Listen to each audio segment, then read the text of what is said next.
Forcément un immense honneur, et en plus c'est une médaille qu'on ne demande pas à titre personnel, donc c'est toujours très touchant d'être reconnu. Et puis en plus je savais que dans la foule il y avait mon père qui était un ancien militaire, je pense que ça a dû le toucher d'autant plus, ma femme et mes enfants, donc l'honneur était à son paroxysme du coup. C'est une félicitation d'avoir achevé la formation de volontaire.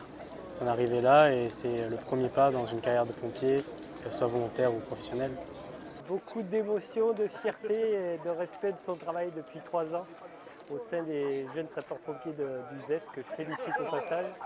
Tous les animateurs ont été remarquables et ils nous ont offert 3 années merveilleuses avec les jeunes, même avec le Covid. Donc c'est un vrai bonheur de l'avoir ici.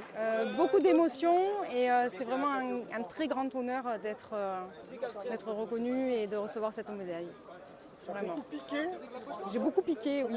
Combien de personnes sont passées entre tes mains? Alors entre mes mains, entre guillemets, puisqu'on était toute une équipe avec beaucoup d'infirmiers, beaucoup de médecins, les pompiers qui nous ont aidés. Mais c'est vrai qu'on est entre 2 et 3 000 personnes qui ont pu bénéficier de la vaccination.